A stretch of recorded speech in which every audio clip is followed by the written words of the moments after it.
ज्योतिष शास्त्र में पान के पत्ते से जुड़ी कई तरह के उपाय बताए गए हैं, जिसको करने से जीवन में आने वाली तमाम तरह की परेशानियां खत्म हो जाती हैं।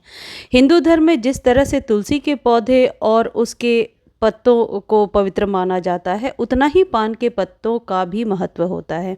किसी भी शुभ, मांगलिक और धार्मिक अनुष्ठान में पान के पत्तों का उपयोग किया जाता है। पान के पत्ते को तांबुल भी कहा जाता है। पान के पत्ते को शास्त्रों में बहुत ही शुभ और मंगलकारी माना जाता है। देवी देवताओं को प्रसन्न करने के लिए पान को नैवेद्य रूप में चढ़ाया जाता है। ज्योतिष शास्त्र में भी पान के पत्तों से जुड़े कई तरह के उपाय बताए गए हैं। अभी तक यदि पान के पौधे को आपने घर में नहीं लगाया है, तो दशहरे के पहले आप लगा सकते हैं। अभी बारिश में बहुत आसानी से ये लग जाता है। इसको आप देवी माँ को भोग लगा सकते हैं, चढ़ा सकते हैं। अभी वीडियो में आगे मैं आपको बताऊंगी कि किस दिशा में इसको रखना है।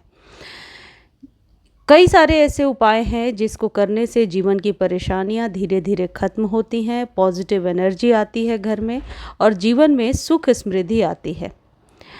कार्यों में सफलता प्राप्त करने के लिए कई बार कोई काम करने से उसमें जल्दी सफलता नहीं हासिल हो पाती। ऐसे में पान के पत्तों से जुड़े कुछ उपाय आपको सफल बना सकते हैं। ज्योतिष शास्त्र के अनुसार नौकरी में सफलता हासिल करने के लिए इंटरव्यू देते समय, साक्षात्कार समय जेब में पान का पत्ता ज़रूर रखें। इस उपाय से नौकरी में सफलता जल्दी मिलती है।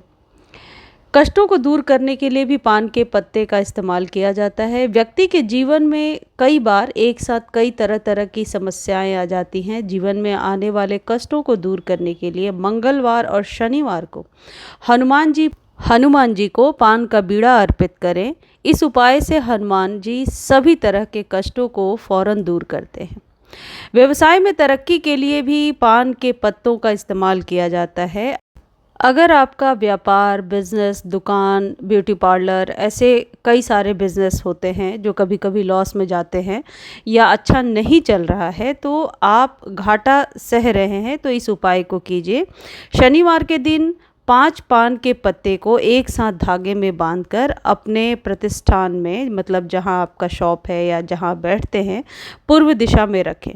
इस तरह से कई बार हर शनिवार को ये उपाय को दोहराना है। पुराने हो चुके पत्ते को किसी नदी में प्रवाहित कर दें। नदी यदि नहीं है पास में, तो किसी भी पेड़ पौधे के नीचे डाल दीजिए। आपके घर में बगीचा है तो किसी गमले में दबा दीजिए। ऐसा करने से व्यापार में आने वाली बाधाएं दूर होती हैं। शनिवार को ये उपाय करना है। दाम्पत्य जीवन में मधुरता के लिए भी पान के पत्तों का इस्तेमाल किया जाता है। अगर किसी व्यक्ति के जीवन में जीवन साथी के बीच मधुर संबंध नहीं है, आपस में बहुत टेंशन रहता है, तनाव रहती है और खुले मुंह, सीधे मुंह कोई किसी से बात नहीं करता, ऐसे सिचुएशन में शुक्रवार के दिन पान के पत्ते में गुलाब की कुछ पंखुड़ियों को लगाकर माता लक्ष्मी की फोटो के सामने अर्पित करें। इस तरह के उपाय को लगातार 4 शुक्रवार को आजमाते रहें। इस उपाय से ज़रूर जीवन में सफलता मिलेगी। देखिए, मेरे जो एवरग्रीन गार्डन वाला मेरा जो चैनल है, उस पर इस पौधे से जुड़ी फर्टिलाइज़र और किस तरीके से केयर करना है ताकि ये पौधा आपके घर में लाने के बाद सूखे ना, उस पर मैंने बताया हुआ है। तो आप एवरग्रीन वाले चैनल पर जा कर के देख सकते हैं।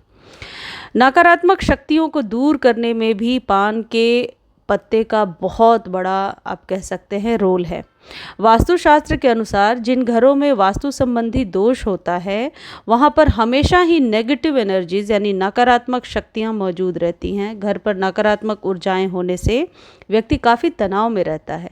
घर में नेगेटिव ऊर्जाएं होने से धन हानि और असफलताएं मिलती हैं। घर में मौजूद वास्तु दोष को दूर करने के लिए पान के पत्ते में हल्दी मिलाकर पूरे घर में इसका छिड़काव करें। इस उपाय से घर में फैली नकारात्मक ऊर्जा दूर होती है और धन लाभ होता है। इस पौधे की सही दिशा होती है पूर्व की दिशा। इसे आप पूर्व की दिशा में ईस्ट में लगाइए। इसमें ओवर वाटर कभी भी ना करें, ज़्यादा पानी ना डालें और धूप से बचा कर रखें। ऐसी जगह पर लगा दें जहाँ फिल्टर्ड सनलाइट आती हो। डायरेक्ट धूप में ये पौधे की पत्तियाँ जलने लगती हैं, तो इस बात का विशेष ध्यान रखें कि कभी भी धूप में ये पौधा ना लगाएं।